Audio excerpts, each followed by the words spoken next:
Hey guys, welcome to News Rocky that comes to you live Monday through Friday, 4 p.m. each day. We bring you the late breaking news of the day. We try to take on those tough topics, and we love to have the conversation that people are running away from.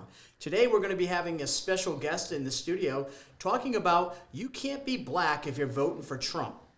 That's right.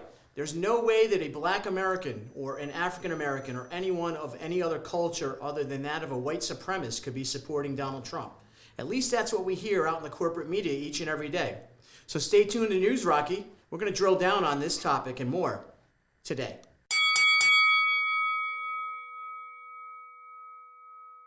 Welcome back to News Rocky, and this is Kevin, your host. And yes, today in our studio, we're so happy to have my good friend, my new friend, actually. I'll call him Kysim Lamaur. Welcome to the studio from New London, Connecticut, via Newark, New Jersey. And as we opened up in the sort of the opener here, Kysim, I'm talking about a tough topic today. One of the topics that we want to talk about on News Rocky is about, we talk a lot of politics here. We talk a lot about fake news. We talk about the previous administration, the current administration, how that affects us. Right. You're clearly, obviously, an Irishman. No? No, I'm not. You're not Irish? No. All right. No, So I'm assuming that you're a black man. Yes, I am. And you're from New London, Connecticut? Yeah, I've been living in New London, Connecticut for a couple of decades, off and on. But you're from Newark, New Jersey. Yep. Absolutely. The home of Cory Booker. Yeah. Cory Booker, the senator from New Jersey, is right out of Newark, right? Absolutely. Yes, he is. What do you think of Cory Booker? I have a family member that's in politics as well. Okay. And he actually worked with Cory Booker. Oh, wow. For his, I think he did one term. I think he did one term. For his one term, he worked with him. Okay. And he actually was a stepping stone in my cousin's, political career. Okay. He's still doing what he's doing. Actually, he's one of the councilmen of Newark, New Jersey as well. So he worked with him when he was the mayor. Yes, he did. Okay. So Newark, New Jersey, obviously not a place that is probably shy from crime. Crime is probably prevalent like many cities. It's a large area. Yeah. You grew up in a very big, I have to assume you're 40-ish? Yep, 40. 40, so you were, the 90s were the high Absolutely. heyday for you. 80s, so 90s, is it Biggie or who's your favorite? Oh, man. Who's your favorite from the all 90s? Time? Yeah, all time. You got to pick one favorite musician from the 90s. I'm from Newark, so Redman. Okay, really? Yeah, you don't Redman. hear that too often, yeah. but that's all right. Yeah, Redman. Right, I'm a Redman fan. All right, very cool. All right, I'm. It's funny. One of the things, as the people that listen to News Rocky know, I was serving as a state representative, and one time when I was up there, Eminem fan, and I had my music on my earbuds, but we were in session, and the whole place was in session, and somehow my mic picked up because the mic it disconnected. Right. And I had Eminem playing inside the Capitol during the session. Wow. And I had a lot of people looking at me like, "What the hell are you doing up here?" But it was good times. It depends on around that time because Eminem been popular, especially in the late 90s. Well, I did this a couple years ago because I just served. I was serving the state house in Connecticut just a couple years ago. So talking about your story, you find your way from Newark, New Jersey to New London. How do you get to New London, Connecticut? It's simple story. I was about 18 years old. Was recruited at a college. I'm gonna let that not be too known, and my father lived out here since '96. Okay. I came out here in 1999. What sport was it? You don't want to talk about the sport football. either? Okay, football. Yeah, football. And my father thought it was a good idea because we really didn't have a relationship together. So he thought it was a good idea to come to Connecticut. Okay. And coming from Newark, New Jersey, all the way to It's like going to the country. Yeah, absolutely. I mean, you're coming out of the city to the country. Absolutely. Was it a culture shock? Absolutely. It's still a culture shock today. Really? To be honest with you, I thought I would get used. I actually got used to it for the last 5 years. Okay. But again, I've been out here off and on since 1999. Okay. So you're a Connecticut guy. You're a nutmegger. You live in New London. You got the gold and green on. Yep. And my friends from Jersey always tell me, each and every time that you're from Connecticut. You ain't from Jersey anymore. You no longer can have that on your rap sheet. You can't claim New Jersey, Newark, New Jersey. Absolutely. That's why I keep. You're on not hard going. enough for Newark, New Jersey. Is that what they're telling you? You know what? No, I'm too old to be hard. I'm too old. Did you see some crazy shit growing up? Absolutely. I don't know if you guys seen the what is it? It's on Netflix. It's called I think it was crack cocaine. Series, not series, but a documentary came out like a week ago on Netflix and just brought back memories. Seeing, during the crack era. The epidemic was hitting Newark, New Jersey hard. Big time. How about gangs? I mean, was there a lot of gang activity? It was mainly cliques.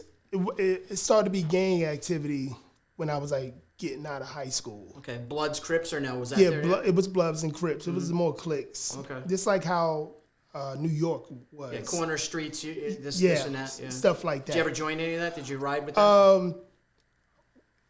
From the South, like I actually grew up in the South as well. But my grandfather and grandmother wasn't having it. What part of South? Atlanta. Atlanta. This the old Atlanta. This ain't the new Atlanta. New Atlanta, big difference between old and new? Oh my God, huge difference. Yeah. It's like a whole different world out there. It's way more city. I think it's way more city than a lot of parts of New York if you go there. Did you feel your upbringing in Newark, New Jersey really shaped who you are as a person, who you are today? Oh, yeah. By the time I was in high school, I went to it was a suburban area, a lot of old money. It was 25 minutes away from Newark, town called Summit. And best of both worlds, friends that I have to this day. Actually, I call them my family members. We're so close. That it was a situation where, growing up in Newark, highly, when I was growing up, today's Newark is a little different. Not that much, but it is much different. Well, Newark's now had an economic boost, right? There's a lot of folks that are moving out there. They're working in the city, but they're also now they found an affordable way, and sort of it's kind of almost like watching Shameless. You see the neighborhoods changing on the show. People, absolutely. And so it is changing. But the crime rate back in the '90s in Newark, New Jersey. Did you have any friends that were killed or? Shot? Yeah, I had around the era when I was growing up in there. It was stolen cars. You ever saw it? What's the movie that came out in 1994? Not Gone in 60 Seconds. No, the other one. It's completely different. Yeah, this is a hardcore one compared to that one. Yeah. It was actually, it had something to do with, stealing cars and stuff like that. And that's how we grew up. It was definitely violence and stuff like that. It was friends that did pass away. But most of my friends growing up in Newark, a lot of them, probably maybe two of them, died of violence. But people around me, oh yes, absolutely. What about, you said crack was a huge thing then? Huge thing. Yeah. It was a situation where, still to this day, people getting over it. People, generational. It was, how many of your friends growing up had single parent families? Moms, not dads, or dads, not moms? Predominantly, it'd probably be more males or moms raising single families. Yeah, it was mainly, I probably had one friend that had he had a single father raising them, and that's it. And the rest were more mothers. Yeah, mothers and stuff. And I'm going to say maybe 60 to 70%. Right. They say that black women raising their own, they become such, they're hard, they gotta be man. Yeah. They gotta be the father. Right. They gotta be the mother. Right. They got no nonsense. They can't take nonsense. No, not at all. And we're not. Especially raising a young kid in that time in the 90s, right? Exactly. And we're not talking about in the 90s and 80s, yes, absolutely. The mothers was that. Yeah. The mothers today, it's not like the mothers of those days. Right. Because the mothers from those days was actually raised by fathers. Right. Their generation above. Yeah. So they kind of understood what it meant to be a man. Interesting. My grandmother used to tell me to literally any man that you see that's, a mentor, coach, or teacher, your sensei, because I went, karate school, you respect him. Mm-hmm. You respect manhood, and that's how it was with her and a lot of other friends of mine. Is your mom still around today? My grandmother still, Your grandma, still your grandmother raised yeah, you? but my grandmother raised me, but I call her my mother. She was very young. Okay, you know. right. So you and your grandma still have a relationship? Oh, big time. She's still in Newark? Yes, she is actually. Okay. She ain't leaving. I'm trying to get her. She don't want to leave? She was successful in her life. Yeah, yeah. She owned a couple of things. Yeah. She could come here. I told her I will take care of her. Yeah, yeah. Me and my sister. Yeah, yeah. And we still trying to get that to happen. Okay. But we have so much family in Jersey, so she's comfortable in Jersey. So let's talk. This and for the listeners of News Rocky, we really wanted to get to know you first and kind of talk about your story. And I got a chance to have a conversation with you last night for the first time, and I got to tell you, I really was impressed. Not about your political stance, and we'll get into that, but more about you just seem like a really solidly grounded person who has this sort of opinion of life that you're taking it on with responsibility. Right. I sense that. I know you're now currently. We fast forward. You're coaching yourself. Yeah, You're a coach. Tell me a little bit about what you're doing personally, coaching, working. What's your involvement in the city of New London? What I'm doing, I coach high school football, and I'm coaching spring track as well. I'm literally trying to get in contact with get into politics because Donald Trump made people such as myself that really wasn't into politics, were really ignorant about politics. Even people, friends and family that I know, they might not like Trump, but he made them want to get into politics. But I gotta say that. Let me stop you right now because the News Rocky Show. Yep. I'm pro-Trump, and I'm very obviously I'm upfront about it. I have the political sort of I don't want to say pedigree, but I've been in politics. So, I have this show now and the platform, and we talk a lot about politics. And a lot of times I have a lot of Democrat liberal friends. They get so right, and they get so angry. How do you, a black male? How do you find any interest in Donald Trump? Because that's the thing that I think is most, not for me, it's not confusing to me. It's confusing to other people that can't believe, because you can't be black and be appreciative of the previous president, Donald Trump. Right.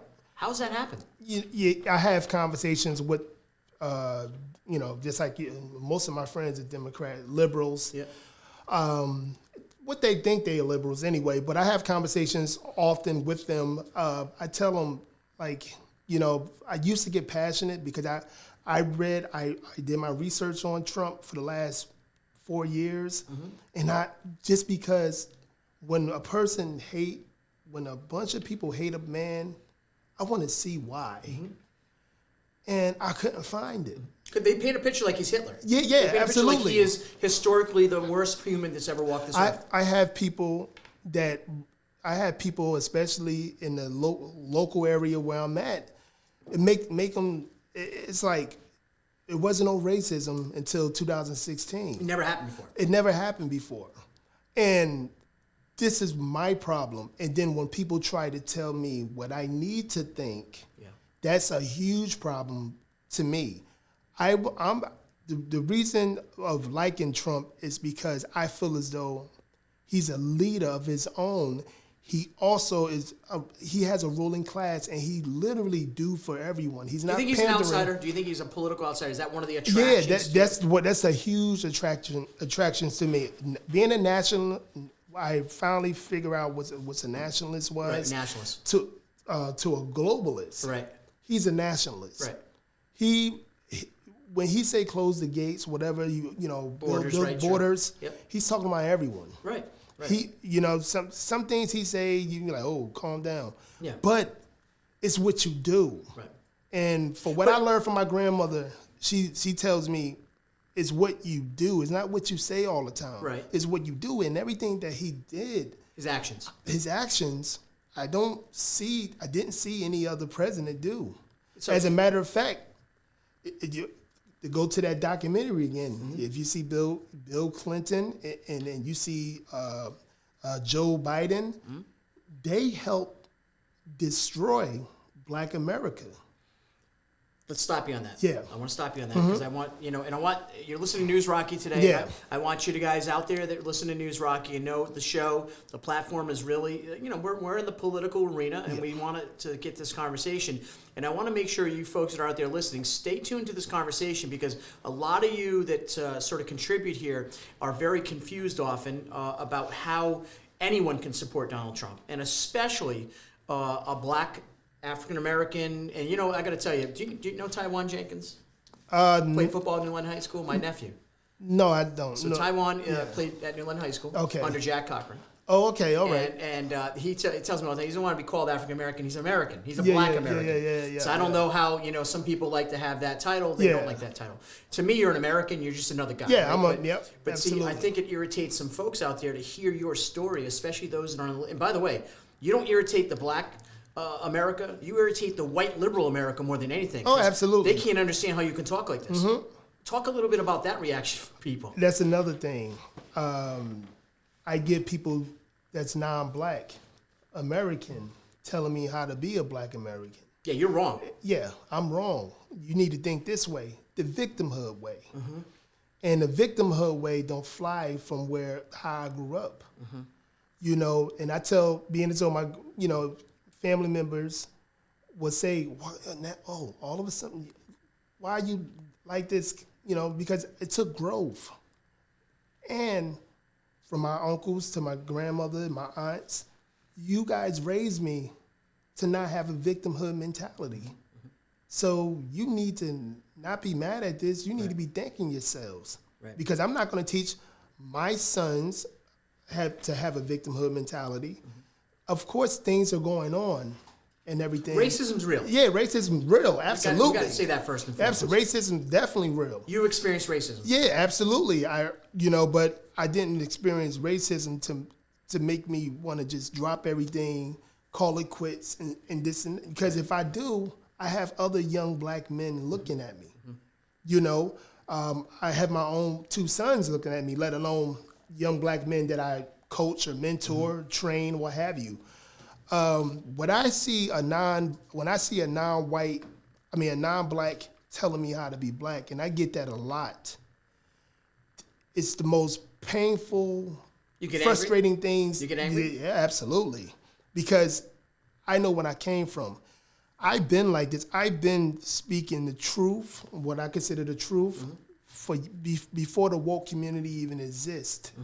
Especially on Facebook. I was the only one, social media in general, I was the only one that will talk about things based on how will we create a better opportunities for ourselves, instead of looking for excuses. How can we do that? And then, do you think today in the world we live in that the excuses have created the pathway to this reeling energy? Because for example, the excuses that have been heard over the last 4 years. Again, you're listening to News Rocky, and again we're hearing the story from Kysim Lamaur. Kysim Lamaur. Are you related to Lamar, the basketball player? Oh, no.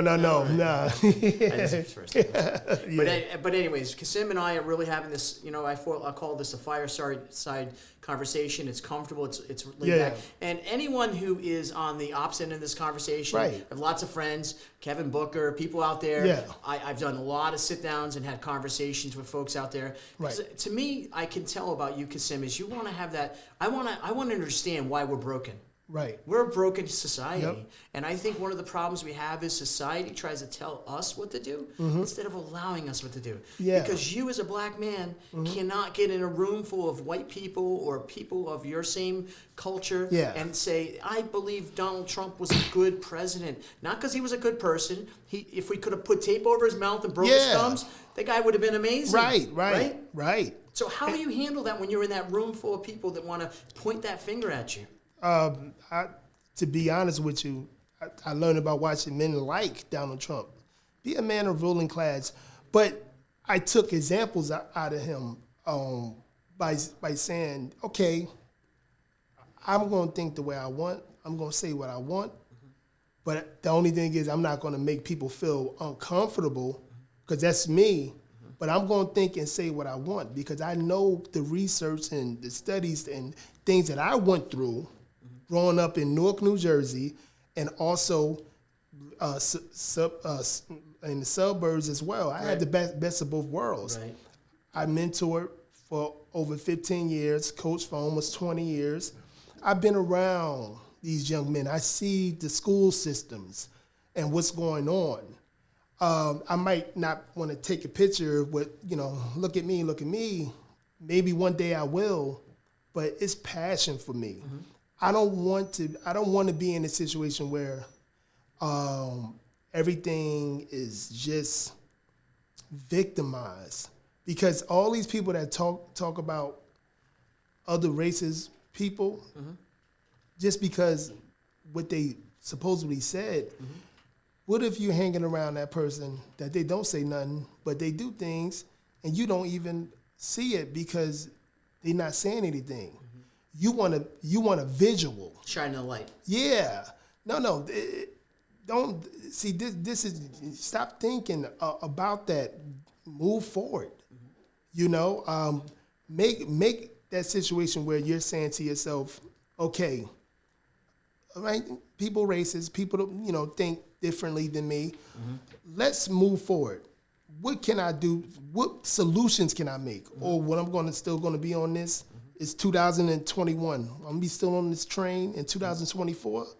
Well, that's a great question. And, you look at what's going on in the country, and now we have a new president, a new administration. You touched on earlier, and you made a really good point that, a lot of the issues that we're dealing with racial divide in this country, they've been created by politicians, been created by society, and in many ways, the economy-driven division of our country has been for profit. It's been there's been a reason to keep people back. Absolutely. I want to challenge you. So you brought up some really good points here. And I've often talked, and I'm a Republican conservative since I was 18 years old. I registered, and I know that I was so dead set in my facts that I've had many conversations with people in my life, and there's very different multicultural people in my life. I've always been able to sit there and look at me and I say, well, I'm a Republican because of this, not because of Donald Trump. He doesn't make me a Republican. Right. Ronald Reagan didn't make me a Republican. My conservative views of my responsibility made me a Republican. Right. So when we talk about responsibilities, do you think some way, somehow, that it's been confused that maybe the excuses of bad behavior have been politically sort of, protected by saying this division exists? Oh, absolutely. You feel comfortable when you're dealing with people that's hurt subconsciously. When you're dealing with people that have a mindset of, I'm not going to do anything until somebody else do it. Sure. Followers. Sure. A friend of mine told me, don't call people sheep, but it is the term of being a sheep. Because the same people that tell me why you voted for Trump and don't really want to hear my answer, it's the same way I say, why are you voting for Joe Biden? Do you know what he's been doing? What he has done? Mass incarceration. Absolutely. Mass incarceration. Why would you ask for criminal justice reform and you're voting for him? That don't make any sense. Because you look into it. Most people won't take the time to look into it. They'll just get the sound bites. Right. They'll get the social media platform releases. What do you think the play of the social divide, actually the racial divide in this country, how powerful is the corporate media and social media? It's extremely powerful. Social media can tell you to think one way this today, and then by Saturday you're thinking in another way. What about corporate media? When you turn on, we can turn on several different channels, and Fox News is swayed in one way, and CNN, for example, is another. Yeah. Do you feel like they push agendas? Oh, absolutely. I feel like mainly mainstream liberal media is the main source of information. They don't not only pushing agendas, and now they pushing, if you don't think like me, cancel culture. It's going to be you're canceled. And anybody that is in a rational thinking, if they think something is not wrong with that, I don't know. I just don't It get is. it. It's mind-boggling. When you look at a world we live Yeah. in, and for example, I just, in one of the shows we did, we talked about Mike Lindell with the My Pillow. Oh, And now all of a sudden, because he was, in line with the President of the United States. And by the way, one of the things with Mike Lindell, this is a guy who was a crackhead. Yeah. Who admitted, he calls himself crackhead. Okay. Got himself reformed, got himself back on track, started this major business. Not only does he do that, he's got thousands of employees. And by the way, he hires former imprisoned people who he gives a second chance to. And they want to shut his business down, which means they're people that so-called liberals claim they defend and fight for. They want to put them out of work. They don't care. And that's another thing.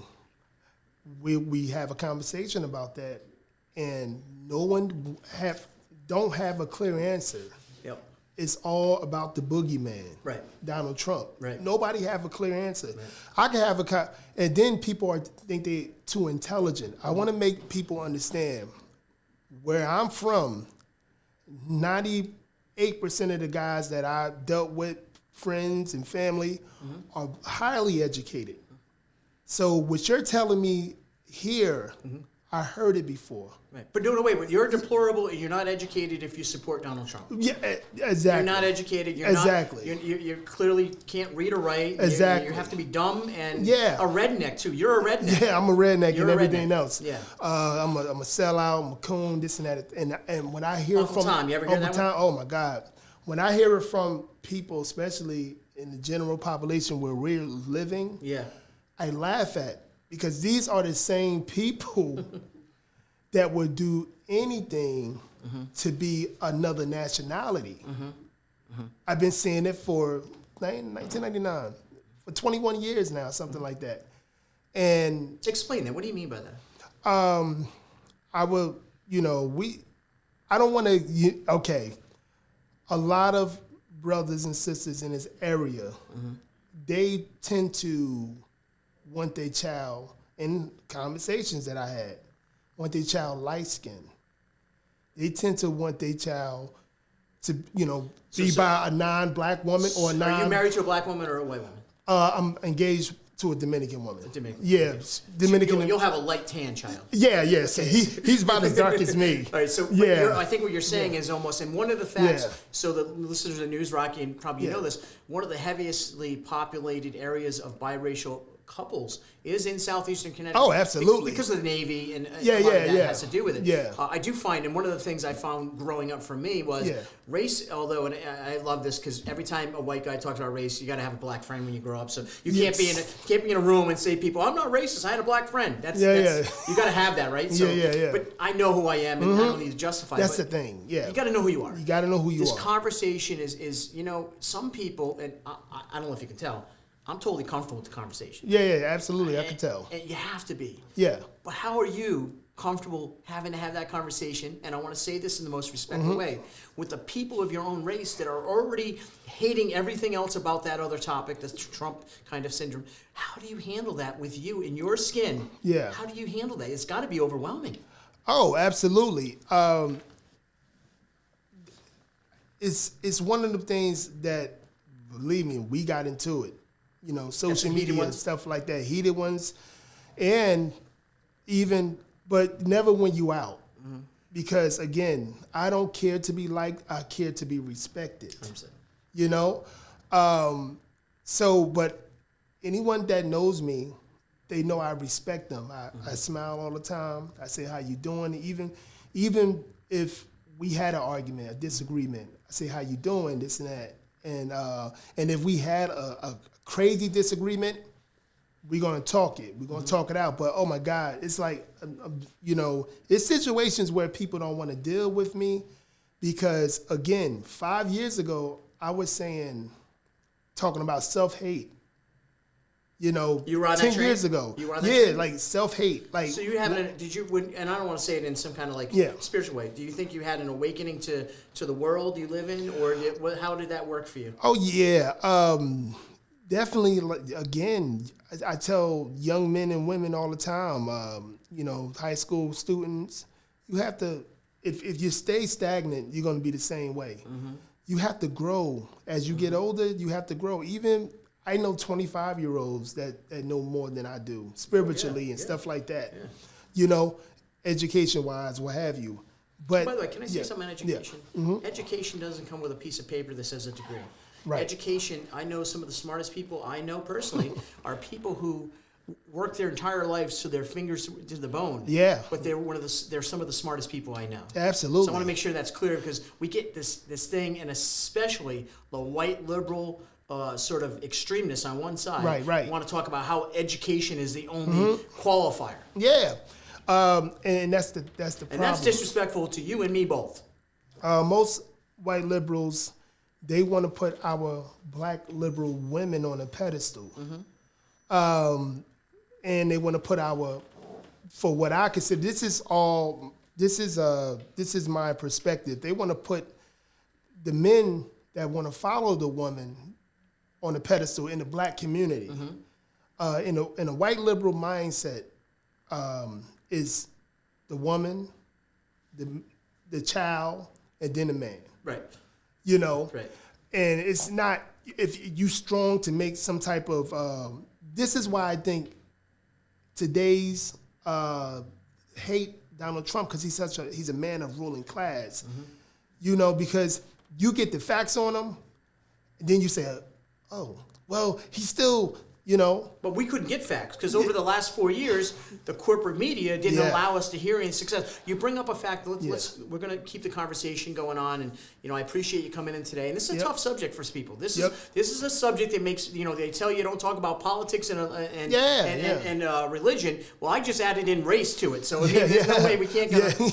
I'm comfortable with it. I'm glad you are, and I think the viewers of News Rocky and the show and the content we put out, they're going to appreciate this conversation. Right. I want to ask you though. You talked about President Donald Trump. President Donald Trump brought out 14% of the black vote in this latest election. That was the estimates. The highest number of any Republican candidate ever to run.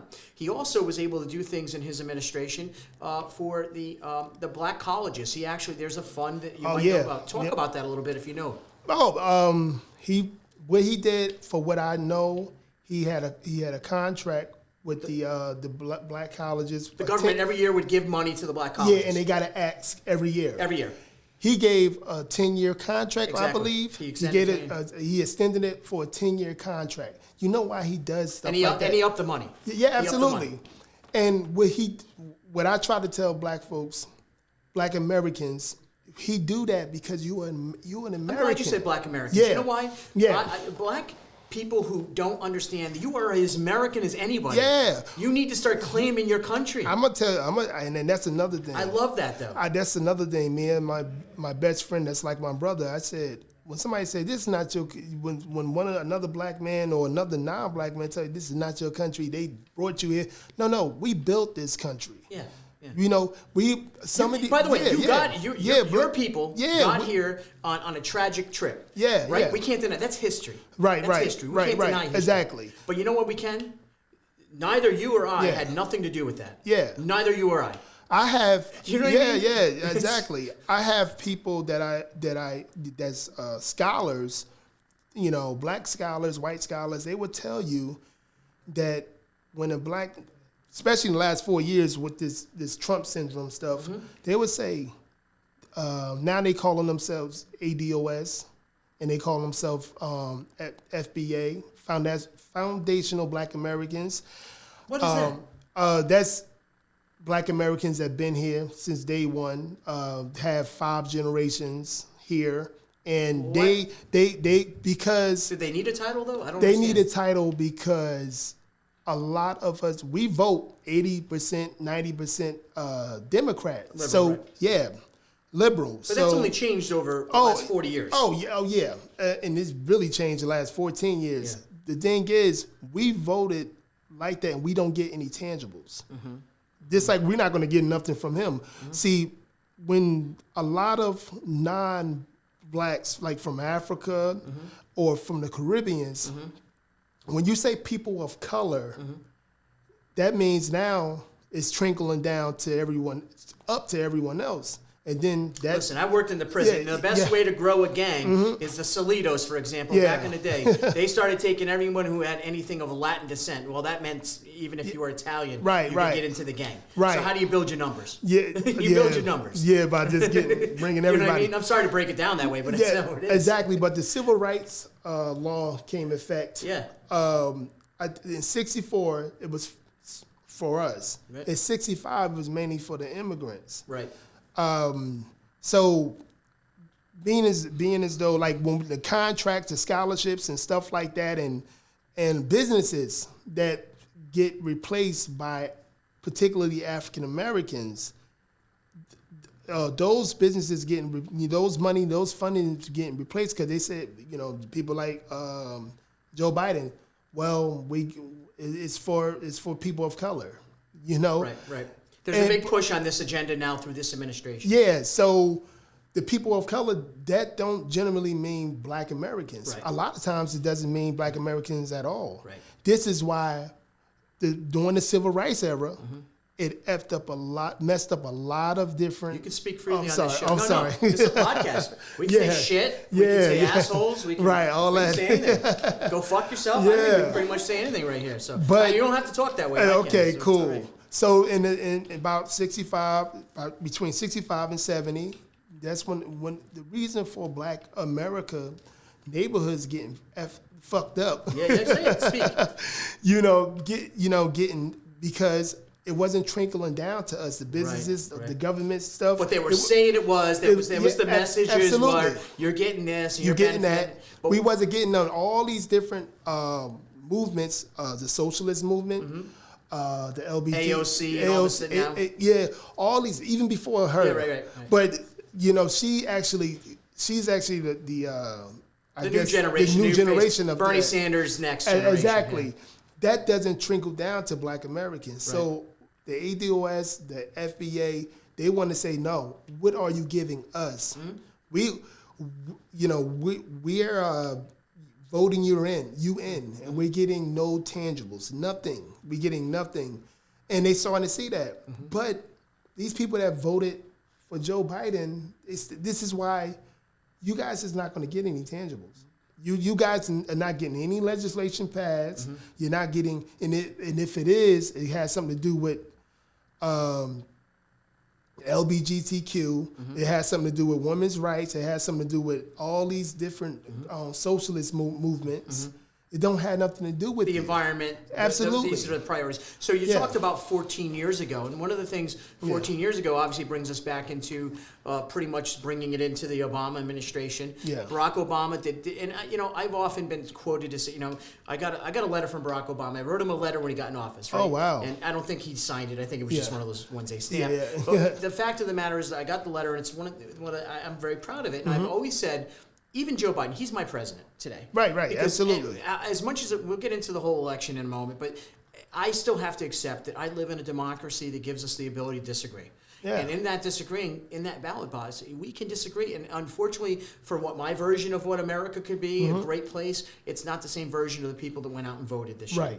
But I still think that Barack Obama had a really great opportunity to do things, and I personally feel like he failed in some areas. I don't know if you have any opinion on that.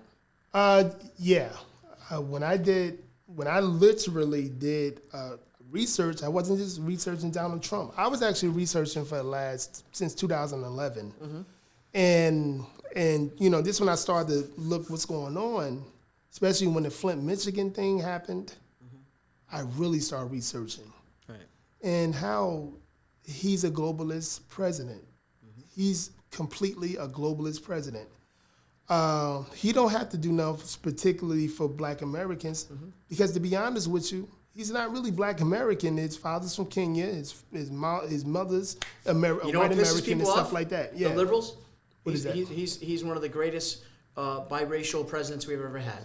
Yeah, when you say that, I didn't say that. I can legally say, you know what? He's half white. Yep. He's one of the greatest halfway presidents we ever had. And that's true. It pisses people off, though. That's true. And I ain't trying to be disrespectful. I'm trying to say, you know what? Who owns that?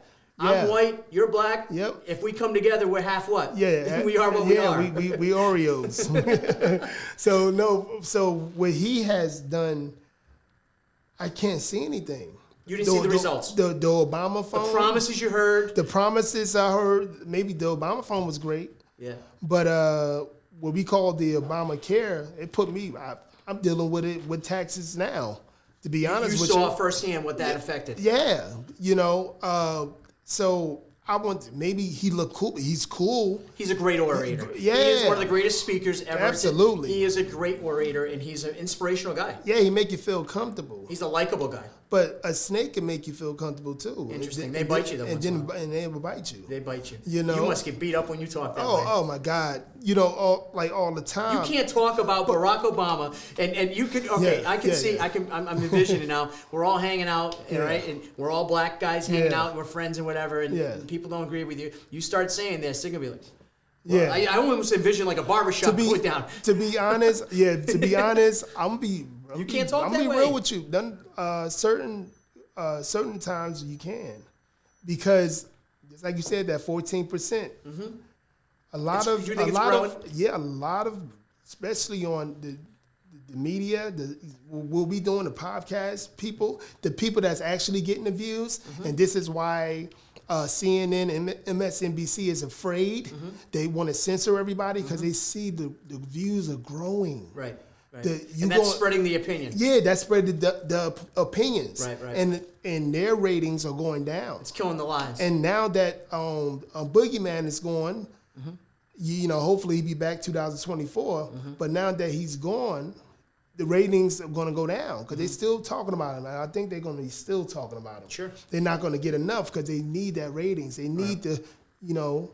But, okay, so let's get back to what I was saying. It's a lot of different Black American men starting to understand that I know across this country, that I talk to, that I, you know, we actually, you know, I get on podcasts.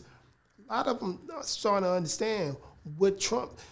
But wait. I've been told from national corporate media, I've been told from people that I speak to directly who are anti-Trump, I've been told from several folks that you don't exist. Right. You don't exist. You're, and I'm saying kind, as a black Republican or conservative or believer in the previous administration, you're not real. Right. You're not real. So I'm just, guys watching News Rocky. I paid an actor to come in today. This is not real, right? It's fake. This is fake news, right? It's crazy. You're saying to me you're connected with people across the country that talk and have the same concepts that you do? Absolutely. How many do you think people you engage with throughout the country? I've been surprised in the last 2-3 years. I engage with maybe hundreds because it's easy to engage with somebody on like, let's say you want to email somebody, sir, I saw your work and, you know, I want to get on your platform. You want to get on my platform. You could do that. This is, you know, one thing about social media, it made the world smaller.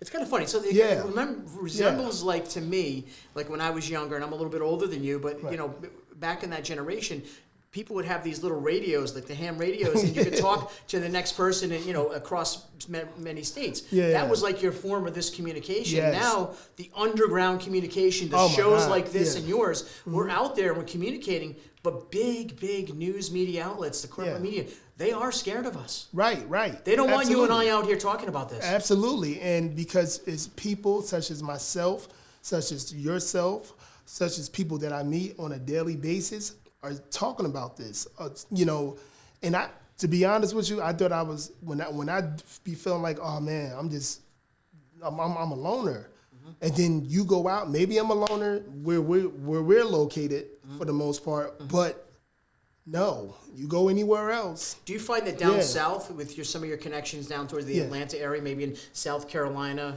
down that way, do you see large populations of people feeling the same way you do? Yeah, Californians too. California, you'll be, because they seeing things. Because one thing about it, and this one thing that would give me a headache, is like you can get the information.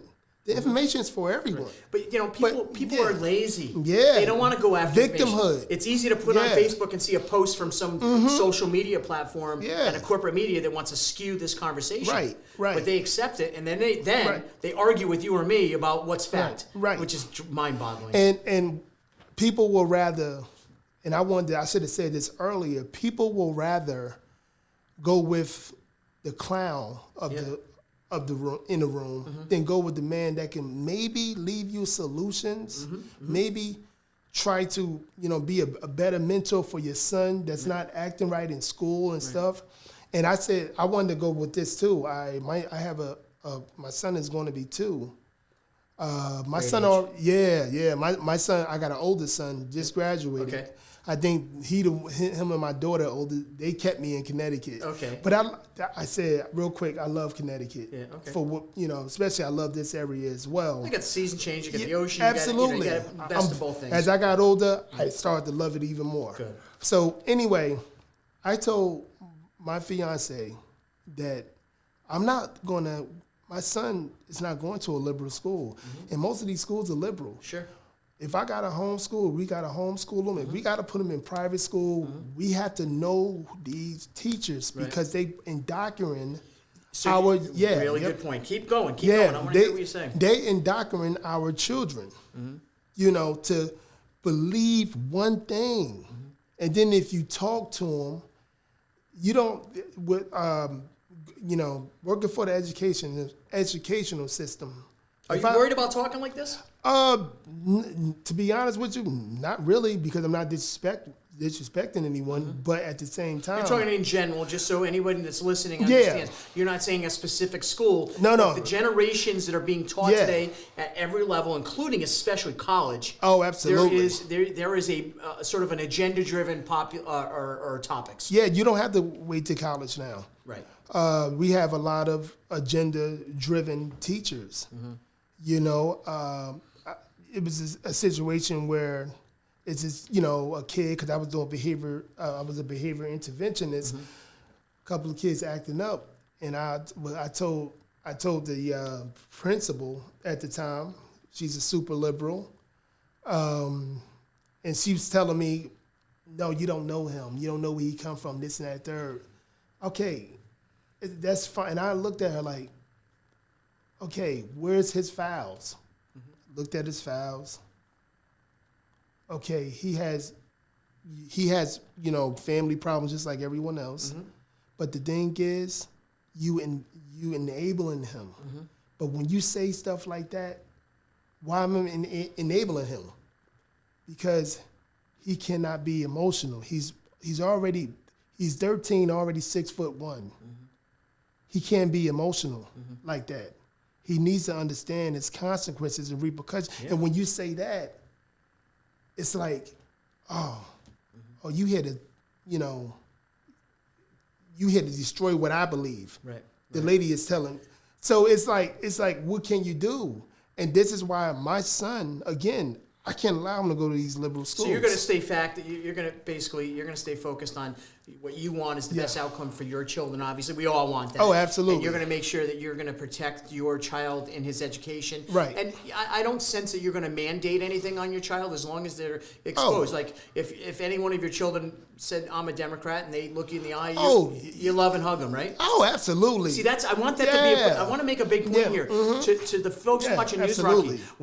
I don't get mad if you're a Democrat or liberal. Yeah. I get fucking pissed when you don't know what you're talking about and you want me to believe what you're talking about. That's the issue. Yeah. See, the issue is that the folks out there that are really liberal, they have no other ability to see the big picture. What they want is you have to submit. Basically, they want me, especially. Right. Male. I got to bend on a knee, right? Right. I have to bend on a knee and say, I'm sorry for something I didn't do. Right.